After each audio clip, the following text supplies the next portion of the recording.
Hello, I will introduce myself. I'm Borja Mila. I'm at the Natural History Museum in Madrid. And I'm going to present some work mostly by Maria Recuerda. Maria is not in the room. She's now at Cornell, but she's giving a talk in 15 minutes in genomics on the pangenome of capuchinos. Just mentioning that. In my group, we work on, we're interested in local adaptation and its role in speciation, and we're interested in birds. And we specialize on very recent radiations to study local adaptation in action. Maybe you saw the talk by Javi Sala on the Junco radiation in North America on Saturday. We also work on Reunion Island in the Indian Ocean. And today I'll talk to you about a radiation of chaffinches in the Atlantic archipelagos. In general, we're interested in the relative importance of adaptive versus non-adaptive processes in these recent radiations. So we want to know the role of things like local adaptation through divergent natural selection in differentiated, in generating these differences between lineages that can then lead to reproductive isolation, versus things like geographic isolation, drift, sexual selection in non-adaptive settings, where lineages are formed in the absence of local adaptation, and that comes later in the process. Of course, there's interaction between these adaptive and non-adaptive processes, and we're interested in understanding that interaction too. Studying local adaptation in the field is not always straightforward, especially with non-model species. The birds we work with are not cavity nesters, so we cannot have nest boxes like Ancha Montier, which is really nice. So we mostly look at relationships between the environment and genotype through genome-environment association analysis. We look at relationship between genotype and phenotype, mostly through GWAS. And that way we can get to understand a bit more what's going on in natural settings. So I'm going to talk to you about this system that we've been working on in the last few years. This is the common chaffinch of Europe and of Eurasia, a very common species. Has colonized northern Africa and the archipelagos in the Atlantic. So in this paper, this is part of Maria's thesis.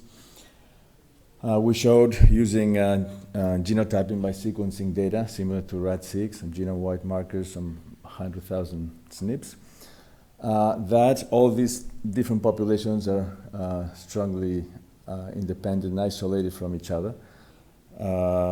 These are now accepted as different species, by the way, based on this work. But I still refer to them as chaffinches in general, common chaffinch.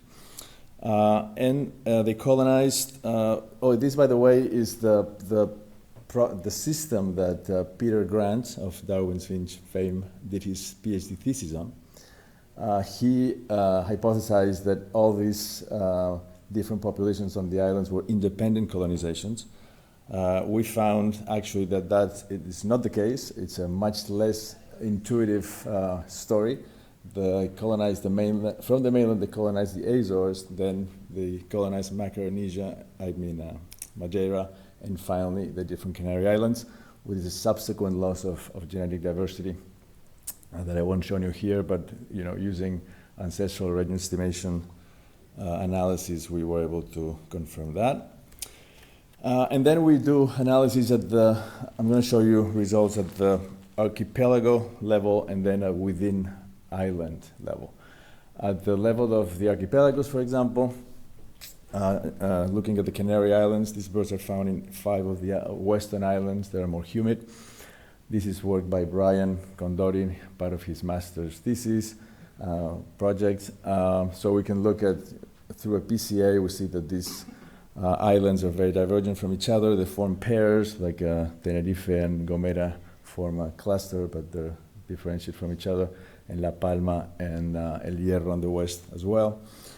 But then we can use like a redundancy analysis, a genome-environment association analysis, to look at the relative roles of adaptive versus non-adaptive processes. So redundancy analysis is like a linear model that allows us to look at how much of the genomic variance is accounted for by a set of environmental variables. In this case, we use NDVI, which is very important for the birds, and the precipitation of the wettest quarter. And we see that along this RDA axis too, for example, Gran Canaria, which is a very large island, is clearly differentiated from the rest. But then with this analysis, we can actually account for neutral factors by including neutral variation as a covariate. So if we get rid of that neutral variation in the system, then we see, for example, that dark blue island of Gran Canaria just comes to the origin, suggesting that, in fact, a lot of the differentiation in Gran Canaria is due to drifts and not so much due to these adaptive processes. Whereas, for example, La Palma, the dots on the right, La Palma and El Hierro, maintain that differentiation explained by environmental variables. And we've been applying this type of analysis to at different levels. And I'm going to show you this study at the local level in La Palma, which is the northwesternmost, let's see, this little island here, which is quite small. It's like just over 700 square kilometers. But it's really interesting because like most of these western islands, there's these trade winds that bring humidity from the northeast. So you can see that big cloud is typically sitting there most of the time. That gives rise to this very sharp contrast between this humid high NDVI region and that gives rise to this laurel cloud forest, in contrast with the rest of the island, which has this dry pine forest in the rest of the place. So the interesting thing about this is that unlike in Tenerife and Gran Canaria, where the pine forest has the blue chaffinch, an endemic species, on La Palma the blue chaffinch is absent, and the common chaffinch has colonized the pine forest. So it's the only island where it breeds in both humid and dry forest. So we've been looking at what's going on in terms of local adaptation. We do field work all over the island. Over the last few years, we've been sampling extensively both habitats. We take morphological measurements. We take blood samples, then we use for the genetic analysis. We capture individual birds by territorial birds using playbacks and capturing the nets. We band them and we release them. And we found some habitat-associated phenotypic differentiation. This is work by Merced Palacios, also for her master's project. In the cloud forest, the birds are larger than in the pine forest. They have larger wing length. There's some difference in beak. I'm not going to go into it because it's a more complex pattern. Basically, local variation is very important at a very small spatial scale. But there's some interesting differences in shape in the beak. And also in color. We find, consistent with Glodger's rule, that birds in the more humid habitats have darker orange breast, more deposition of pheomelanins than in the pine forest or the drabber in the dry habitat. Then a critical factor here is looking at dispersal. We're using neutral markers. We see that this is just a PCA, and despite the fact that these birds are very good flyers and that the island is very small, we see this structure in neutral markers that is very clearly correlated with geography. So even within the same habitat, they don't seem to be mixing a lot. We find structure even at this very small scale. So it suggests that even though they're very good flyers, they're really not moving around much. And then we're interested in looking at adaptive divergence. So we're using this redundancy analysis with the whole data set, and we see that when we look at the role of NDVI and, in this case, temperature seasonality in accounting for genomic variation, the birds separate according to habitat. Okay, NDVI being highly correlated, high values of NDVI being correlated with the birds in the laurel forest, and if we control for neutral structure, there's no big difference. So it suggests that is mostly due to local adaptation to these very different habitats, despite the small geographic scale. Another thing we can do is using outliers thought to be putatively under selection from either an RDA or in this case from a Bay Pass analysis. We can see, we can do an admixture analysis and estimate using, estimating the co-ancestry among individuals for specific traits of interest. Here we're showing, for example, NDVI, mass, wing, and bill width. So with a K2, you can see that the ancestry within the laurel forest is very high among individuals compared to the pine forest in orange on the right. And then on this map, we actually combine all these outliers for these traits together. So there's a clear pattern of co-ancestry within the humid forest, within the pine forest, and then, as you would expect, we have these intermediate values in places that are closer to the contact zones between the two habitats, or the less dramatic in the habitat characteristics. But then there's, for some traits, for example, beak that I was saying, we find some surprising patterns. Some populations don't seem to fit the population they're in. And well, we're trying to understand this. It seems to, with this, in these traits, variation seems to be happening at a very small scale, and we're trying to understand that better with further sampling. And then we can, this is GBS data, so it's not yet for whole genome data, but we can already detect some interesting candidate genes that are associated with this outlier loci under selection. And many of them are related with body size, bone formation. This, by the way, this CAX1 was one of the genes detected in the Galapagos cormorants that have lost flight because they have reduced wings. Many face and beak morphology genes, several related to plumage coloration, even vision, vocal learning. We're now looking into song, and there's some interesting results there that I won't have time to tell you about today. And just to mention that we now have whole genome data. We have a lot of genomes for birds throughout the island, and we're starting to look at regions under selection. We also have a long read assembly. Well, we published the reference genome, but we now have a long read assembly in collaboration with Benoit Nabolt in Montpellier.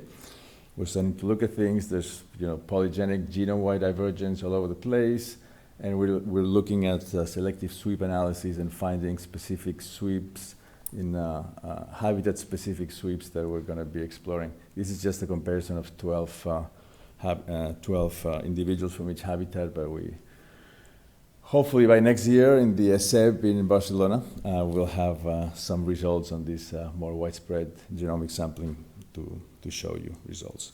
And with that, just to thank everyone that makes this possible in the field, many people that have contributed to fieldwork, and collaborators in different places. And that's it. Thank you very much. Hi, I'm Rachel Steward. I'm here from Lund, Sweden, where I work with Anna Runemark's group, and I'm really excited to be here today, both because they let me on the plane, but also because I feel really lucky to have been able to start working on this system. It's a really cool system, and I want to tell you a little bit about how these ecotypes are diverging in two different host plants. So colonization of novel niches is a fundamental driver of diversification. Here I'm showing a very classic example of this, where both geographic and niche partitioning has led to diversification in finches, but we also just saw a really great example of this in chaffinches, and I'm sure there are many other wonderful examples in the conference. And this process of niche colonization and adaptation to divergent ecological niches is often referred to as ecological speciation, and some people may argue over that. But this process involves maybe an organism that is using a resource that may be able to colonize a novel niche or novel resource. And then if these two niches diverge, or the organisms become specialized on those two niches, then you might see ecological adaptation to the different resources. But what happens when they come back into sympatry, or when the differences between these niches maybe collapse? Well, we might also see collapse of the divergent ecotypes, or we might see persistence of these divergent ecotypes, and that process of ecological speciation requires that there is some additional buildup of reproductive isolation, either in the prezygotic stages, will they mate with each other, or postzygotic stages, do they produce viable offspring, or are those offspring viable in either of the habitats or niches? And one of the important things about this is that you might look at this process and think all of that can happen through drift, right? And so one of the important things that I think about ecological speciation, and this may not be true of how everyone conceptualizes this, but that there should be, the ecological adaptation should be some driver of reproductive isolation, either through pleiotropic effects of the same genes, physical linkage of genes that underlie both reproductive isolation and ecological adaptation, or correlated selection on maybe gene networks that underlie both of those, reproductive isolation and ecological adaptation. Insects, herbivorous insects in particular, are really great systems in which to study this, because I think that there's been maybe some questioning over how common is ecological speciation recently. And maybe those have been focusing a little bit on vertebrates, but in insects, which make up the majority of species that we know about on this earth, that specialize on plants, which is over half of those insects, it's actually extremely common that sister taxa are ecologically divergent. And what's very interesting is that this ecological divergence is often associated with host use, or the plants that they are feeding on. So the two questions that I'm particularly interested in are the genomic underpinnings of ecological adaptation and reproductive isolation coupled during host plant shifts? Can we show ecological speciation? And also on a mechanistic level, what is happening in the transcriptome? So how is genomic divergence related to transcriptional divergence in host plant shifts? And I've been using the peacock fly Tephritis conura to look at this. Here is a female. You can see that she has these lovely patterned wings and a large ovipositor in which she uses to lay her eggs in the buds of thistles. They're also referred to as peacock flies, much like other tephridids. They have a display. They wave one wing, wave the other wing, trying to attract mates. Tephritis conura is found throughout Europe, but in the north it specializes on Cirsium heterophyllum. And when I say specialize, I don't mean this in the insect specialization sense, 3 families. This is one species that they lay their eggs in. And in the south, in this green range, they specialize on Cirsium oleraceum. And you can see some cross-hatched areas. Those are places where the 2 hosts occur in sympatry. And some previous work on mitochondrial haplotypes has shown that the Cirsium heterophyllum ecotype is likely to be the ancestral ecotype, whereas the Cirsium oleraceum ecotype, they've likely colonized that, and this is the derived ecotype. We know that they are divergently adapted to these different host plants. So the host plants have different phenology, and the flies track this phenology. You can see that they have different budding times in the host plants, and that the flies fly at different times. They also have divergent morphology. The buds of the thistles differ in sizes, with the heterophyllum, this purple bud, being larger, and the oleraceum being quite a bit smaller. And you can see the ovipositors are also quite different. They differ in preference and performance. In the first set of bars, we can see that females ovipositing on the wrong host plant lay fewer eggs. And then in the third set of bars, we can see that larvae developing on the wrong host plant have really bad survivorship, so about 20% of developing on the correct host plant. And then we also have some indication that there might be reproductive isolation, here in the form of associative mating, but it's a little asymmetrical, right? That we see it in one of the ecotypes, but not so much in the other. What we don't know is whether there are any post-zygotic consequences of the ecotypes hybridizing. So the first question that I'm going to talk about today is, what is the genomic basis of ecological speciation in the peacock fly? And here are my collaborators for that, including my two first co-authors, Jesus and Kalle. And the big takeaway is that we found that genomic divergence between the two ecotypes is underpinned by this very large collinear region in scaffold 3. Unfortunately, you can't see the scaffolds at all, but they're all together on one scaffold. We've supported this with FST-based and DXY-based metrics, and we've also tested in parallel on both sides, east and west of the Baltic. So in both of the sympatric zones, this is supported. And we believe that this is a large inversion, and that is supported by the inversion haplotypes. Here we can see that most of the CO specialist flies have a single arrangement, and then most of the CH flies have another arrangement. And really cool, we also found that there are recent hybrids by having that intermediate genotype there.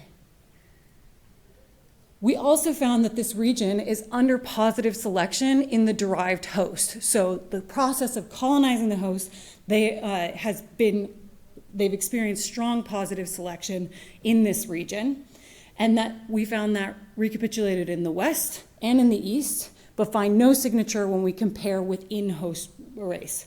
So they're in the middle.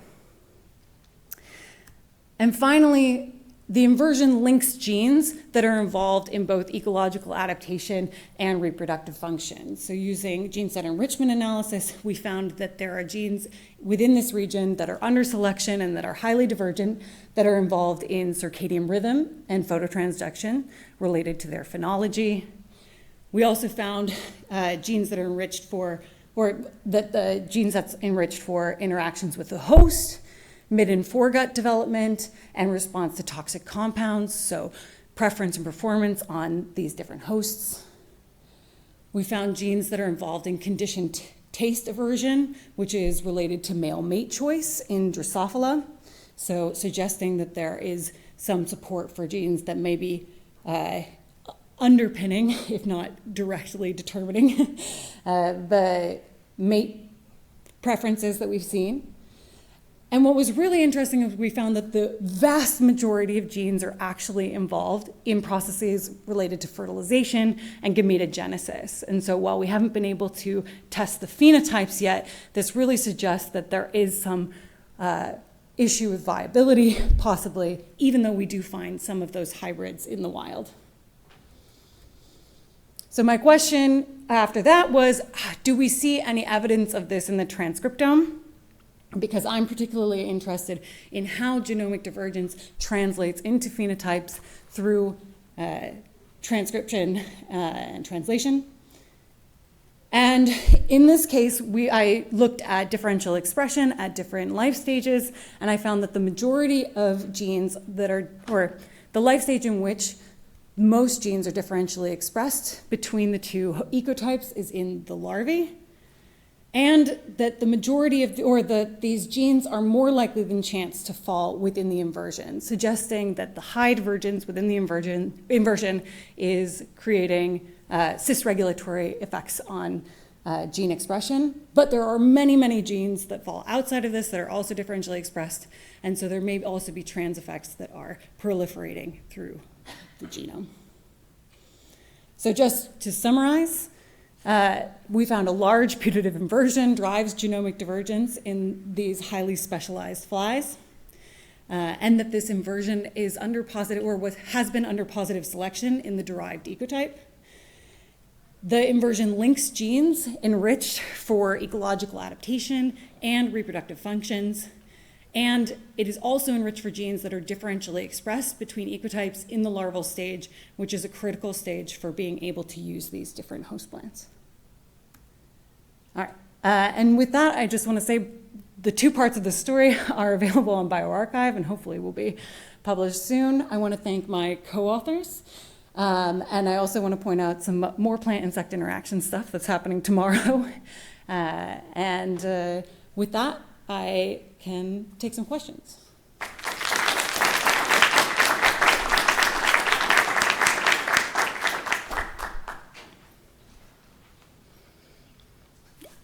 Is this the same species of galler that's found on thistle in North America?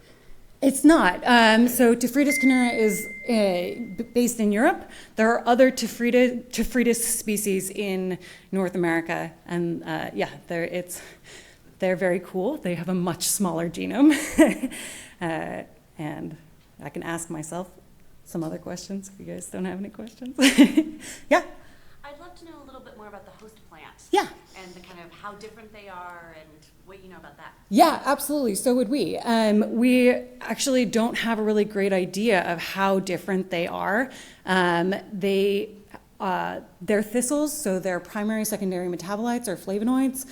We don't know how divergent those are because the studies that have looked at that so far haven't done it in a comparative way, and so we don't know whether the differences that we see in the literature are because of bias in what they were looking at, or whether those are actual differences in what they contain. They also contain sterols and several other defensive chemicals that we think might be affecting the host plants.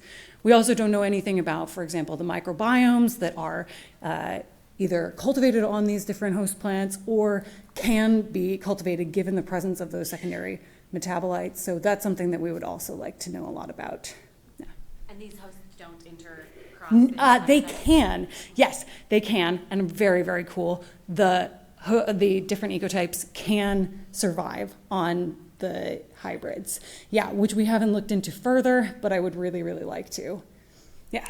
Are there other species in the genus that are also infesting thistles that maybe offer another comparative, or diverge comparison to these ones? Absolutely. Many of the Tephritis species in Europe are thistle specialists, including the sister taxa to this group, Tephritis chimera, which actually infests at least one other thistle. That part of a larger story is that some of these, or the Heterophyllum ecotype, can infest other thistles in other areas. They just don't in continental Europe.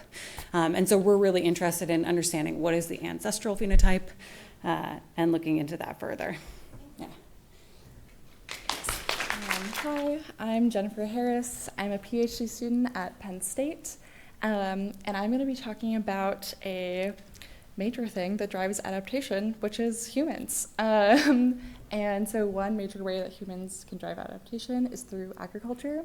So today I'm going to speak about evaluating the impacts of intensive cover cropping in agriculture on legume rhizobia mutualism. So I just first want to ask you guys to consider how widespread agriculture is. So 44% of the world's habitable land is used for agriculture. So that equates to massive swaths of land across many countries across the globe. So if you think about something that could be dramatically impacting species, agriculture is for sure one of those things. And we also, maybe some of you in the room know that agriculture oftentimes can have negative impacts on the environment, such as runoff from fertilizer and other challenges. So in order to kind of improve sustainability in agriculture and some of these negative issues, farmers have been increasingly planting cover crops to provide beneficial services. So they might plant cover crops in order to promote nitrogen fixation or carbon stabilization in the soil, so potential ways to reduce some of those negative impacts of agriculture. And cover crops have become widely more prevalent in the last decade or so. So in just the United States, 18 million acres were planted in 2022, and that doubled since 2012. So if we think about the amount of land used for agriculture, and then suddenly this new practice is being widely adopted, this equates to a really large range shift in multiple plant species that could potentially be having impacts on plants, but also microbes in the system as well. So a really, really important mutualism for the benefits of cover crops is legume rhizobia. So in this system, which some of you may be familiar with already, Legumes like crimson clover, which I'm going to talk about today, forms a partnership with rhizobia, which are bacteria that are able to fix nitrogen. These bacteria inhabit these below-ground structures called nodules, which I have pictured here. And so in exchange for delivering nitrogen to the plant, these bacteria receive carbon sources from the plant, so in this exchange. So it would be really wonderful to be able to see if the adoption of cover crops is having an impact on this mutualism. But measuring adaptation evolution in microbes is really hard, because how do you get a sample of just one species of microbes? You can't go capture them like you'd capture birds or sample insects. So fortunately, in this system, we actually can let the plant do a lot of the work for us.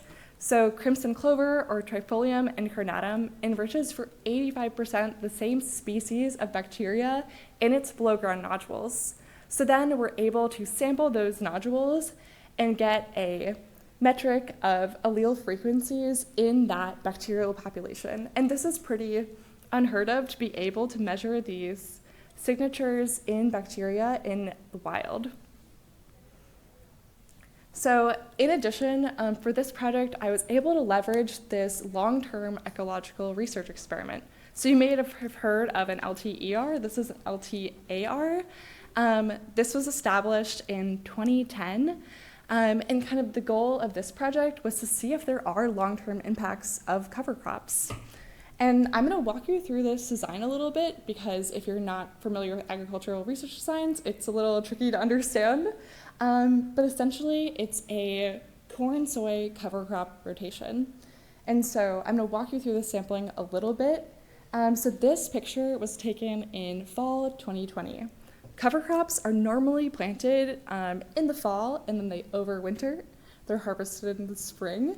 And so in fall 2020, there's that yellow bar I have there, and that's where the cover crops were. And so I sampled that location. But because this is a rotation, the following year, the area that was soybean in 2021 then becomes cover crops. So I came back in 2021, and I'm able to sample a separate independent plot, which that year has cover crops. And then the same thing in 2022, the sites that were corn in 2020 then become cover crops. So this creates a really effective design where all of the treatments are represented every single year, and can give us a lot of power to see if things are changing between these treatments, even if, for example, 2021 was really dry and 2022 was really wet. And the first year I began sampling in 2020, that was after 9 years of this rotation. So the land that I'm sampling has experienced 3 fill rotations, and they've experienced cover crops 3 times. So I'm really measuring this cumulative effect of multiple years of cover cropping when I'm sampling these fields. So with this system, I'm gonna ask a few questions about cover crop factors that could be influencing rhizobia evolution. So a farmer has a couple of choices to make. So they could plant cover crops or not. So I wanna see if there's just a difference between presence and absence. And then they also have choices about what they plant. So they could plant just a monoculture, so for example, just crimson clover, or maybe a mixture of different species of cover crops.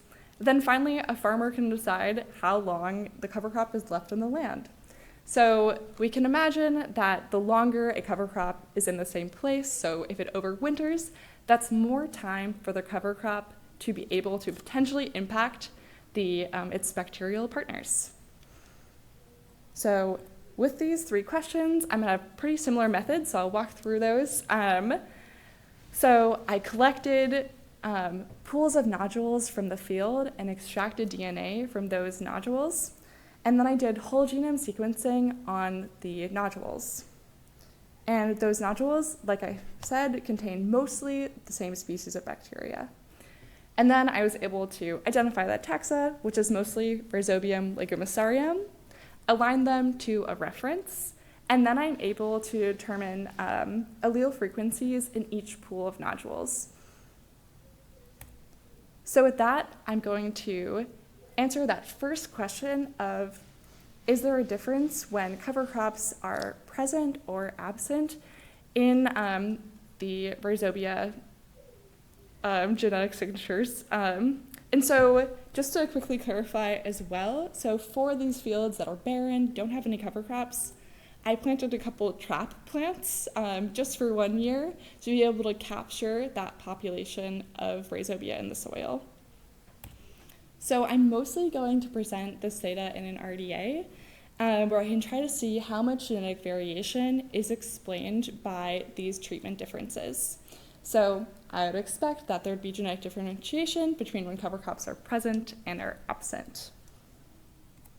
And just at a first glance, I see that 13% of the genetic variation in the bacteria, so the rhizobia that are inside the nodules, was associated with the past presence of crimson clover. So this is a first indicator that potentially there could be evolution or adaptation happening in these rhizobia populations when there is a cover crop present versus absent. So now that we've determined that first step, next I'm going to look into my second question. So I want to see if long-term exposure to different cover crop mixtures in fields could lead to differences in rhizobia populations inside the nodules. So to give a little bit of background, farmers are commonly growing mixtures of cover crops to promote a suite of different services they might desire. So, for example, a farmer might be really interested in nitrogen fixation. They want to improve the nitrogen in their soil, so they'll grow some legumes like crimson clover, the focus for this project, but they also might be interested in trying to reduce the amount of erosion, or maybe they're trying to reduce the amount of pests. So therefore, they might plant a few other species, like different types of grasses or brassicas, that could potentially have different impacts. So in 2020, I began sampling a few different mixtures of cover crops as well. So I sampled crimson clover, a 3-species mixture, and a 6-species mixture as well. And so the expectation would be that in a mixed community of plants, there could be different selection pressures for the rhizobia. So we have to consider that rhizobia is a facultative mutualist, so it lives in the soil as well in association with plants. So potentially when it's in the soil, in a really diverse community of plants, it probably is experiencing different microbes, different plant exudates that could potentially be impacting it. And so just some results here. So I saw that just when looking at 1 year, that 16% of the genetic variation in the bacteria populations in the nodules was associated with cover crop mixture treatment. And I'm not presenting it today, but I see a similar pattern when I look at those multiple years as well. So this is another indicator that the plants farmers pick might also have an impact as well. And then that next question about do crimson clovers support divergent rhizobia populations in the fall versus in the spring? So just as a reminder, these plants are planted in the spring, normally after a cash crop like corn has been harvested, and then they'll stay on the land during the winter time. So in the fall, it's just been planted. In the spring, these crops have been here for a little bit longer. And so I see that there's a small but significant differences in the genetic variation in the rhizobia populations between fall and spring. So another indicator that potentially there is an impact on the amount of time these cover crops are here. So just an overview, these results seem to indicate that there's a few different factors that could potentially be influencing rhizobia evolution. So whether cover crops are present or absent, whether there's a monoculture or a mixture, and across those seasons, fall and spring. And so this is just kind of, the tip of the iceberg in this data analysis that we're starting to see these patterns, but I really can't wait to dive into it more. And I just want to consider for a moment as well that it's very rare to be looking at evolutionary patterns in bacteria, but also in agriculture, there's so many different ways humans can be influencing the evolution of species. So I just looked at just one small snippet today of the things that humans are impacting the environment with every single season and every single year. So the choices of the plants that they grow, their management practices, which could be things like tillage or using fertilizers, these could potentially be having impacts on the evolution of these species. And when we consider the global scale of agriculture, this could be really driving many species adaptations over time. So I want to thank everyone who's helped me with this project. I've been sampling in the field for many years, and I'll take any questions with that. Thank you.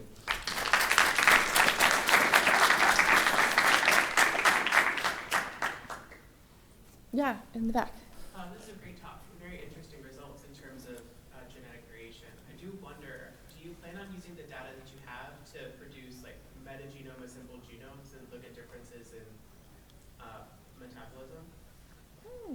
It could be just thinking about how microbes do exchange genetic information in terms of functional plasmids. You may see some differences either in the community or in the rhizobial metabolic capabilities. It might be interesting. And it'd be interesting if you did it, considering that genetic variation is different. Yeah, that's a good idea. I think that, yeah, there definitely are a lot of uniqueness when you're dealing with bacteria that they can't exchange those elements. I think that assembling into metagenome assembled genomes, I haven't actually considered yet because, as I mentioned, most of the reads that I'm getting out from these nodules are all mapping to the same species. But it could be possible, I don't know if you're familiar with this, like if you can assemble metagenomes that would be to strain identity. So if that was possible, then that would be curious. Yeah, that's a good point. Okay. Hello, thank you all for coming to my apparently chaotic talk. I'm Kathleen Ferris, although you should call me Katie because only my mom calls me Kathleen and only when I'm in trouble. And I'm an assistant professor at Tulane University, and today I'm going to be talking to you about work that's been happening in my lab, well, kind of spanning a decade, as the name indicates. It started with me by myself, and now it involves a bunch of amazing people, and it's going to be about natural selection over space and time, or the genomic and phenotypic effects of fluctuating selection on species boundaries, as I already said, in this pretty long field experiment. Okay, so when we look out across the landscape, we see an incredible amount of environmental heterogeneity out there, right? Even on this single hillside, there are open swaths of granite and rock, there is a wet seep, there's some meadow, there's pine forest up top, some low-lying scrub, and yet organisms seem to have, adapted and managed to thrive in all of these types of environments. So one question that I'm really interested in is, how does natural selection vary over space? Now this is a snapshot of the snowpack levels in the Sierra Nevada mountains in California between 2015 and 2020. And how blue something is indicates higher levels of snowpack. So as you can see here, there's also a lot of variation in the environment over time, even within a single year. So another question I have is, how does natural selection vary over space and time? So looking at both simultaneously. So there's been a lot of beautiful work and a lot of fantastic systems, most of which are, of course, not up here, but this is just a sample of them, on how spatially and temporally varying natural selection can maintain genetic variation within a species or population. But I feel like there's not quite as much about the maintenance of variation between closely related species with varying natural selection, or the maintenance of species boundaries and reproductive isolation due to divergent adaptation. So the questions that I'm specifically going to talk to you about in this talk, that's all I teach, is one, does spatially varying selection promote species divergence? Does temporal variation in natural selection erode or increase reproductive isolation between sympatric species? And then finally, how does the genetic basis of adaptation and reproductive isolation affect the maintenance of species boundaries? Okay, so I work on these two adorable monkey flowers, our Mimulus species, Mimulus laciniatus and Mimulus cutatus. They're sympatric species that have adapted to different microhabitats.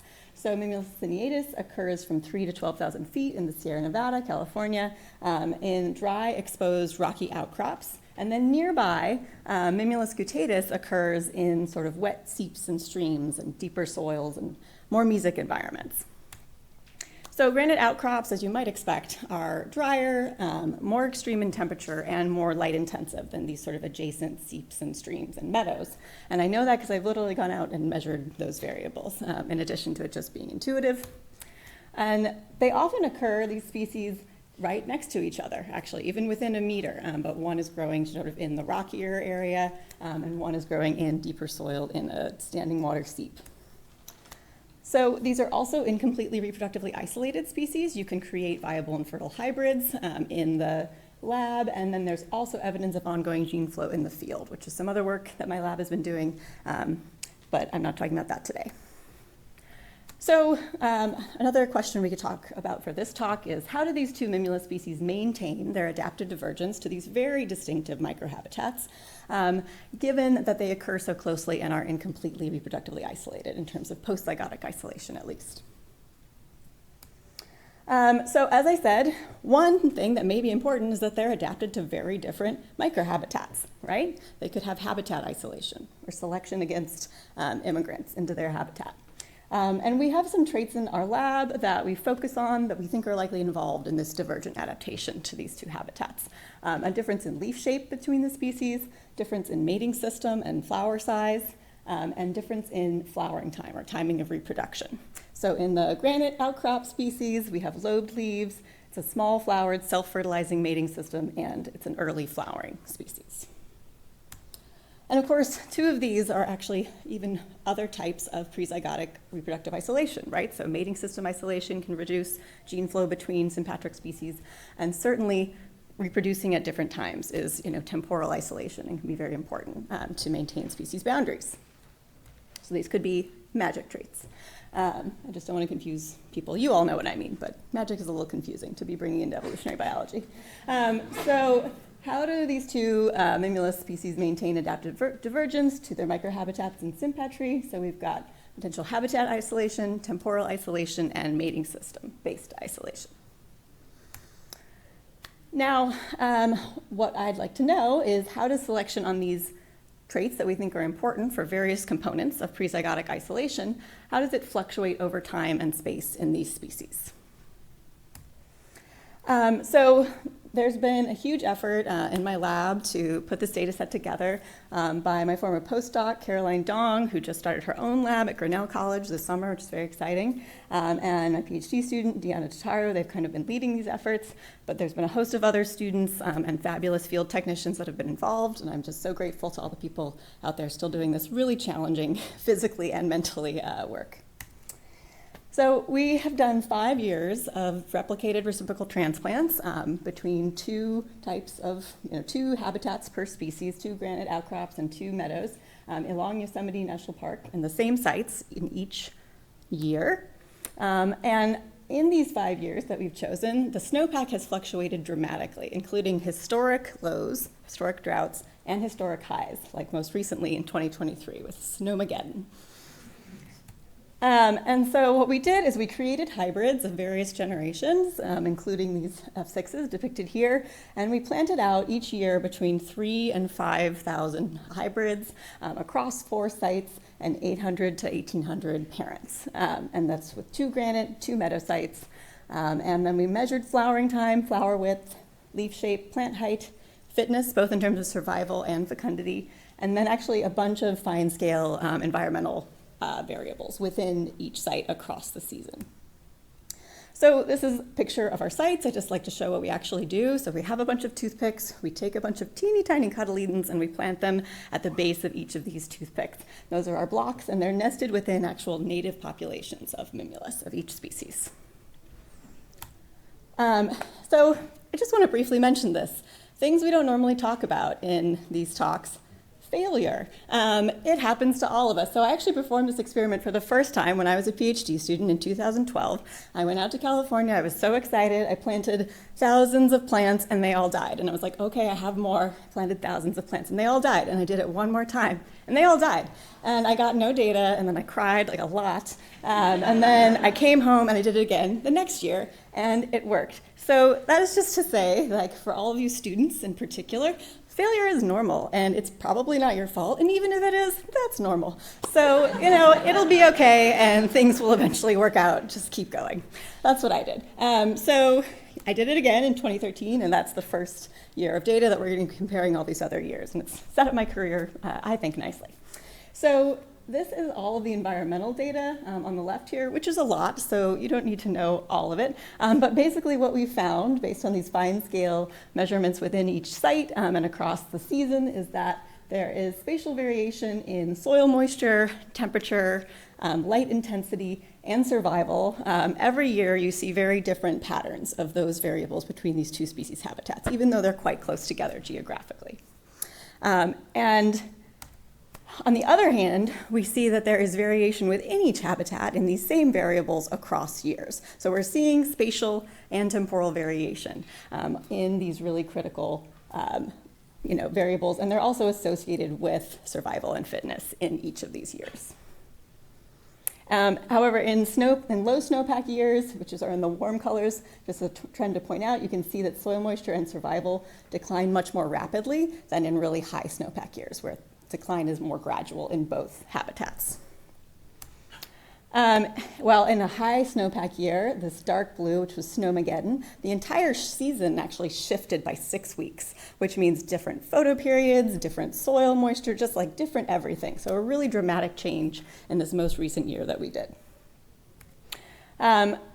Okay, so we also looked at local adaptation between the parent species, and we found that this also fluctuates across years. In some years, actually drier years, we tend to see things that look locally adapted, where each species has a fitness advantage in its home environment.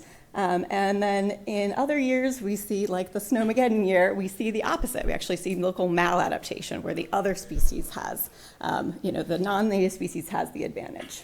And when we actually looked across all years in our combined data set, we saw that Licineatus seems to be sort of better adapted, in our transplants at least, to both habitats, kind of this asymmetric local adaptation signature. Then we actually looked at selection on these phenotypes using a Landy-Arnold multiple linear regression model. And again, these are our 3 traits and a few more that we're looking at, and we're looking to see if habitat is adaptation is important for reproductive isolation, then we expect divergent selection in the direction of species differences. And this is just a model for which species we expect to be in which direction. So we expect Cutatus' habitat to be in the dark dots here, and Licineatus' habitat to be in the open dots. And then this is what we see, which is that phenotypic selection fluctuates a lot over time. So in some years, we see divergence that is in the direction of species differences, as we would expect between the habitats, and in some years, we do not see that, and it's all higgledy-piggledy. And again, like that year in 2023 with the crazy high snowpack, we got a lot of reverse trends than what we would expect, where there was selection for the non-native species phenotype in each habitat. As I'm saying here, I already told you that. So yeah, in a drier year, we saw more selection in the expected directions on most traits, and in this high year, we saw the selection was in the opposite direction of local species phenotype on many traits. And again, that's at really low and high years, bookending these 10 years, 2013, 2023. And 2023 was the only year where Mimulus cutatus was actually better adapted to Mimulus licineatus' rocky outcrops. That's the only time that happened. Whew, I'm going to go through this, y'all, I promise. But got a late start. So how does spatially and temporally varying selection affect species divergence? On the phenotypic level, we found spatial variation seemed to maintain species divergence in some years. Temporal variation kind of relaxed that divergence on all traits, including flowering time, which, as you know, is a magic trait involved in both reproductive isolation and adaptation in these wetter years, especially the extremely wet year of 2023. So that's like, we're calling that episodic selection induced by extreme snowpack. There was relaxed selection could allow trait divergence, including a prezygotic reproductive isolating barrier, flowering time to decrease over time. And potentially this could lead to increased gene flow between the species, maybe species fusion. It's hard to say because it's very unpredictable. Okay, but I also want to quickly talk about the genomic side of this. So from 4 of these 5 years, we've actually collected samples from before and after selection, and we've done whole genome resequencing data in pooled sequences. And so we're actually looking at the genomic response to selection in addition to the phenotypic signatures of selection in this project. And we have preliminary data for this first year, 2019, and we find that the genomic response to selection is different between granite and meadow habitats, or between Lysiniades and Gutatus' habitats, which is pretty cool. So there is a large FST peak on chromosome 13 in Lysiniades' granite habitat that we don't see in the meadow habitat at all, in Gutatus' habitat. And then there is a nice peak on chromosome 2 in the Gutatus habitat, this cushy meadow habitat. That does appear, so it's shared between the habitats, but it's a much messier, not as strong signal in Lysiniades' granite outcrops. And then we see greater genome-wide FST in the granite outcrop, or in Lysiniades' habitat, kind of indicating that this could be stronger selection occurring in this habitat than in Gutatus' meadow habitat on average across the genome. Okay, and we're still doing this for the next 3 years, so stay tuned. We'll have more fluctuating genomic selection data. Okay, so did I answer these questions? Does spatially varying selection promote species divergence? Sometimes. Does temporal variation in natural selection erode or increase reproductive isolation between sympatric species? In our case, it seemed to erode reproductive isolation, especially in those really high snowpack wet years. And how does the genetic basis of adaptation and reproductive isolation affect the maintenance of species boundaries? So adaptation seems to have a divergent genomic basis between these two species habitats. Given the same starting hybrid population, we see different peaks in FST due to selection. And stay tuned to see how this changes over time. Hopefully next year. I was hoping to have that data this year, but that's how it goes. Okay, I just want to thank my lab and everyone involved in this project. This was fabulous. We are looking to recruit grad students and postdocs, and I obviously don't have time for questions. So thank you all for coming. All right, everyone. So thank you for coming to my talk today. My name is Jeff Weinell, and I'm a postdoc in the Burbank Lab at the American Museum of Natural History. So today I'm going to be presenting some preliminary results on the genomics of adaptation and speciation in naked-toed geckos across Atlantic rainforests and dry diagonal environments in Brazil. So when most people that are not Brazilian think of Brazil, they probably imagine the Amazon rainforest. However, much of the country is actually covered in dry habitats, such as the one shown here. And in particular, there's this large area referred to as the dry diagonal in between the Amazon rainforest and the Atlantic rainforest. Within that area, there are subdivisions. These 3 regions in particular, the Caatinga, Cerrado, and the Chaco, are distinguished by their distinct vegetation types as well as differences in the rainfall patterns. So in the Caatinga, you tend to have the lowest amount of annual rainfall, whereas the Cerrado is a little bit more humid, but also has more seasonality in its rainfall. The Chaco, I'm not really going to talk much about today, but it also has distinct vegetation and rainfall patterns. So the work that I'm going to be presenting on is jointly funded between NSF and FAPESB, and includes teams from both the Brazil and the US that are focused on different taxonomic groups, such as the fungi, spiders, birds, frogs, cacti, and lizards. And the main aims of this project are to understand the species, how species are structured across these different habitats and the processes that are driving that structuring. The lab that I'm working in is focused on the lizards, and in particular, we're working on the Ameiva, Tropidurus lava lizards, and Gymnodactylus naked-toed geckos. And I'm only going to be talking about this 3rd group today. A little background on these geckos. They are endemic to Brazil and occur in both dry diagonal and Atlantic rainforest environments. There are 5 species that are described. Genomes have never been sequenced for any species in this genus. However, cytogenetic studies have shown that the genome sizes can vary between about 2.5 to 3 gigabases, and they have about 19 to 20 chromosome pairs. They probably have ZZ-ZW sex chromosomes, although we don't know that for sure yet. And I say that because probably ZZ-ZW, because others in that family have this sex chromosome system, and their sex chromosomes are undifferentiated, so we couldn't really tell what sex chromosomes they had from the cytogenetic studies. But moving on. So the goals of the current project are to identify the distinct lineages of Gymnodactylus, as well as their geographic structure over those distinct environments.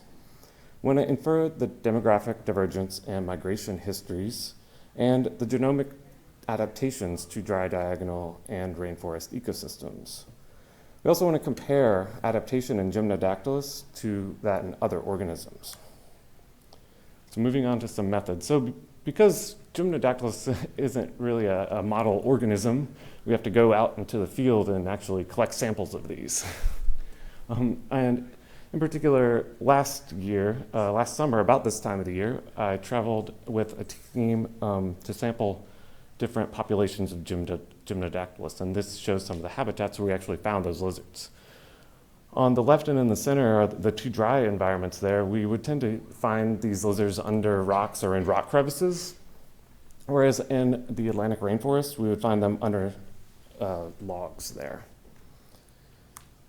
So once we got back to the lab and processed our samples, we sequenced whole genomes from many different populations using both long-read PacBio sequencing and Illumina short-read sequencing.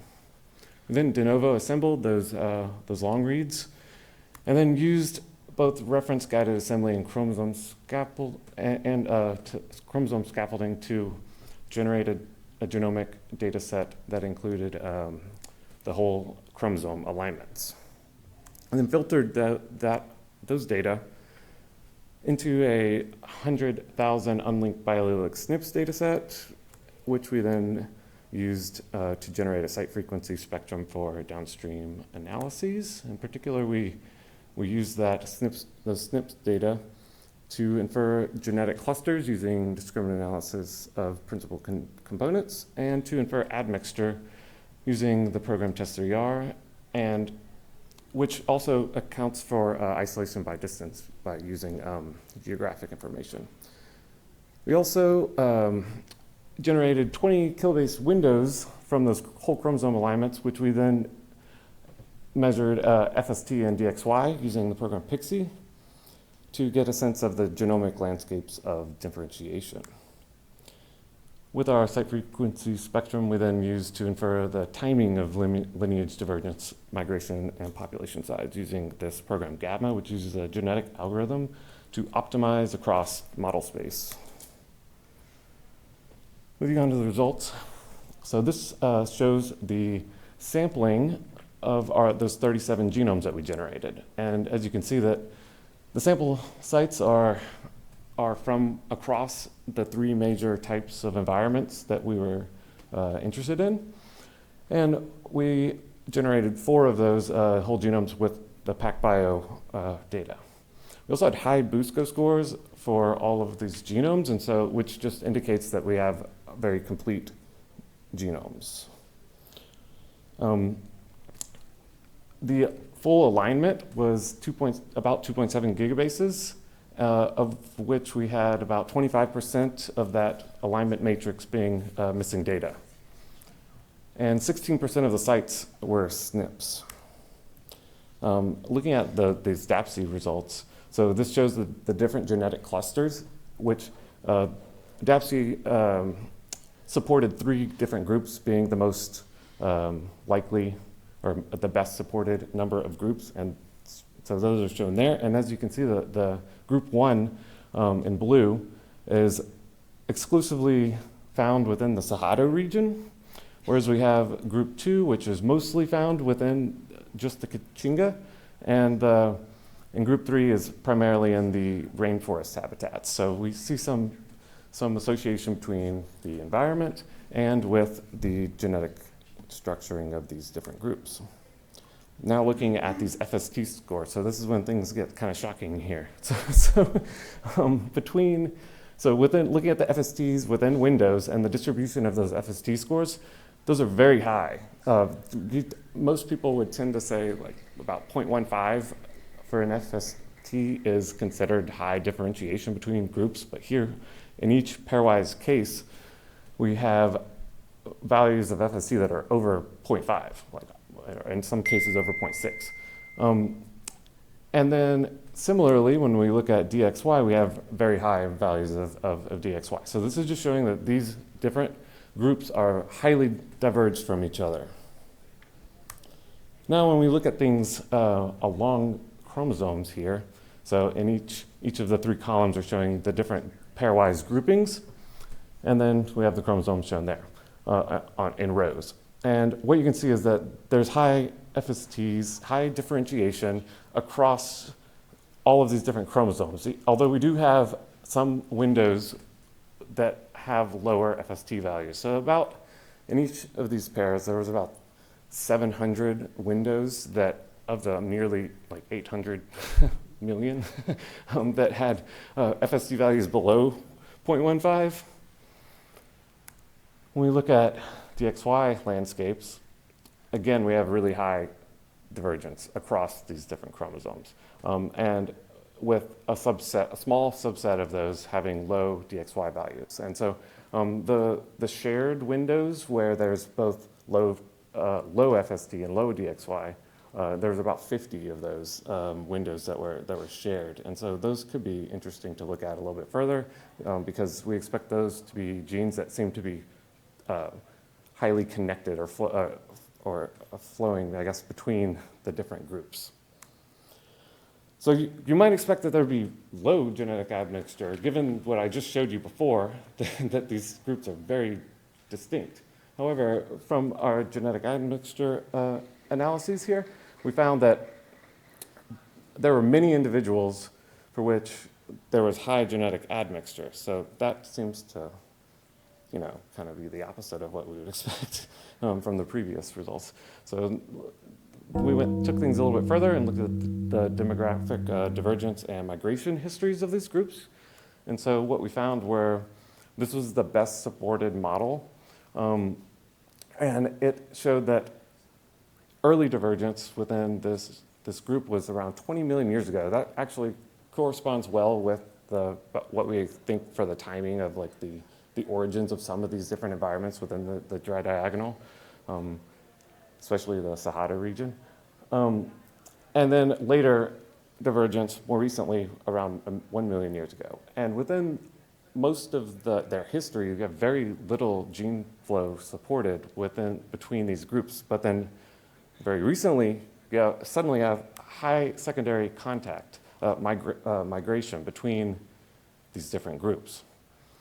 So this is showing the number of migrants per individuals, and that these values are pretty high, despite their long history of isolation and divergence. So to conclude this, we've recovered 3 ecologically structured lineages and found support for divergence that's associated with adaptation to these different environments. We also found support for recent secondary contact gene flow despite highly diverged genomic landscape in these organisms. And in the future, we want to also consider more types of information, including inferring the recombination landscape, because that can be important to take into consideration jointly with other things like differentiation landscapes. But I guess the major goal that we really want to look at further is to identify some of these candidate adaptive genes, which we would consider to be genes that would be associated with particular loci, as well as with environments. And so we also want to take into account the genome annotations that we've generated. And we also want to compare our results to other organisms that are found within the dry diagonal and Atlantic rainforest ecosystems. So with that, I want to acknowledge everyone that helped out and these funding organizations and institutions, and thank you for listening.